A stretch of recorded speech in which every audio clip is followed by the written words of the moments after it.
수술 도구로 직접 가는 걸 한번 보여드릴게요. 이런 식으로 갈게 돼요. 그래서 실제로 이렇게 가는 거고요. 느낌 좀 다르긴 하네요, 실제 뼈랑은. 이런 수술이 있다는 것조차도 잘 모르시는 분들 되게 많아요. 코가 낮아 보이니까 또 코 수술해서 코를 높이게 돼요. 그러면 그 결과 아바타가 돼요.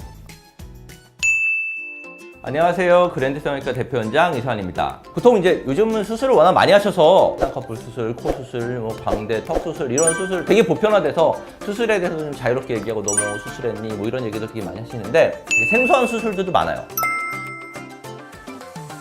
보통 이제 지방 흡입 많이 들어보셨는데 지방 흡입 말고 복부 성형, 뭐 팔 성형도 있어요. 팔 이게 늘어져 있는 팔 피부 줄이는 수술도 뭐 이런 수술들도 있고 흔히 또 많이 안 들어본 수술 중에 눈썹 축소 이런 수술이 있다는 것조차도 잘 모르시는 분들 되게 많아요. 말 그대로 눈썹뼈를 줄이는 수술이에요. 그런데 이게 눈썹뼈를 왜 줄이냐면 눈썹뼈가 앞쪽으로 튀어나오거든요. 눈썹뼈가 이렇게 앞쪽으로 튀어나와 있으면 이 사람이 강해 보이기 때문에 이 튀어나온 눈썹뼈를 안쪽으로 넣어주는 거예요. 눈썹뼈가 좀 더 평평해지도록 만드는 수술이 눈썹뼈 축소 수술이에요. 딱 눈썹뼈 축소 수술을 하시면 좋은 분들 딱 정확하게 정해져 있어요. 눈썹뼈가 정말 앞쪽으로 튀어나왔고요. 눈은 오히려 안쪽에 약간 들어가 있고 콧대 중간 부분, 시작 부분 낮고 이마 가운데 들어가 있는 분들 딱 이런 분들이 효과가 되게 좋으세요.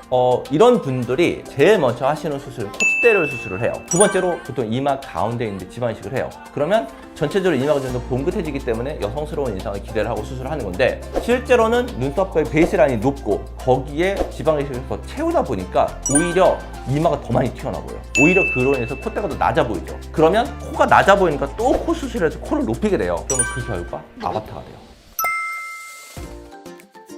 예, 다른 수술, 뭐 지방이식이나 뭐 보형물이나 이런 거 안 하고 눈썹뼈 축소만으로도 완성되시는 분들 많아요. 눈썹뼈가 튀어나오시는 분들은 저희가 수술을 할 때 이 튀어나오는 요 눈썹 바로 윗부분만 아니라 이마의 중간 부분이 튀어나온 뼈도 가지런하게 정리를 하기 때문에 오히려 되게 가지런한 이마를 가질 수 있어요. 굴곡이 없는.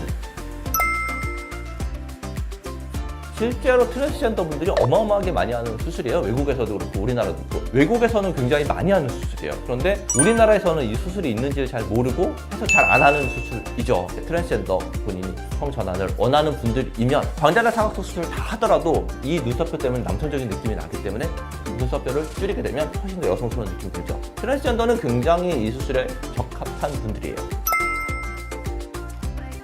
우리나라에서 이 수술을 잘 안 하고 잘 안 알려져 있는 이유는 방송 보시는 분들도 이런 수술이 있어라고 생각하시는 분들 되게 많을 거예요. 뭐 도대체 어떻게 수술이 진행되는지 감이 안 오시는 분들 많고요. 그래서 실제로 수술이 어떻게 진행되는지 한번 저희가 모형을 가지고 실제 쓰는 수술 도구로 한번 보여드릴게요.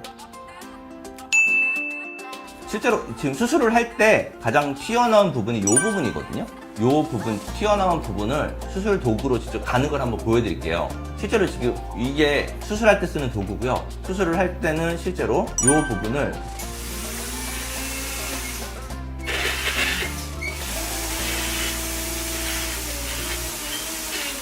이런 식으로 갈게 돼요.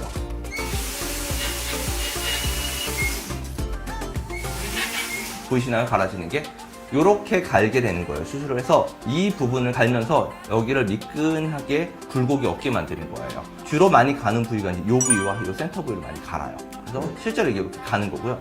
느낌 좀 다르긴 하네요. 실제 뼈랑은. 여기를 이렇게 갈아주는 거죠. 이렇게 해서 실제로 이게 여기 다 갈았을 때의 모습을 한번 비교해서 보여드릴게요. 여기 부분 아까 살짝 간 부분이고요. 요걸 이제 완전히 갈아서 미끈하게 만들면 이런 형태가 되는 거예요. 여기는 보기에도 이렇게 불룩하게 튀어나온 부분이 있고 여기는 좀 미끈하죠. 실제로 수술할 때는 이렇게 미끈하게 갈아주면 이마가 덜 튀어나와 보이게 되고 훨씬 더 보기가 좋은 거예요. 차이가 보이시나요? 이쪽은 이렇게 튀어나와 있죠? 여기는 전체적으로 이렇게 미끈한. 그래서 이렇게 튀어나와 있는 이마가 이렇게 미끈한 이마로 바뀌는 거예요. 오히려 사각턱 수술이나 광대 수술보다 환자분들이 아파하시는 거 훨씬 덜 아프고요. 붓기도 생각보다 심하진 않아요. 물론 붕대를 초반에 감고 있어야 되긴 하거든요. 일주일 정도 붕대를 감고 있긴 하는데 5일에서 7일 정도. 일상생활로 회복이 되게 빠른 수술이에요. 통증은 일반적인 뼈 수술보다 심하진 않아요. 왜냐하면 다른 뼈 수술들은 뼈를 자르는 수술이거든요. 눈썹뼈 축소술은 뼈를 자르는 것보단 갈아내는 경우가 더 많아요. 그래서 오히려 환자분들 수술하고 회복 기간도 빠르고 일상생활로도 빨리 돌아갈 수 있어요. 고민하실 필요 없고요. 일단 저희 CT 찍어보고 눈썹뼈가 정말로 어느 정도 튀어나와 있고 어느 정도 눈썹뼈가 줄어들면 본인 얼굴이 더 도움이 되는지를 상담을 하시면서 결정을 하시는 게 좋으세요. 오늘은 눈썹뼈 축소에 대해서 설명을 드렸고요. 다음에도 또 새로운 주제로 여러분께 찾아뵙도록 하겠습니다. 감사합니다.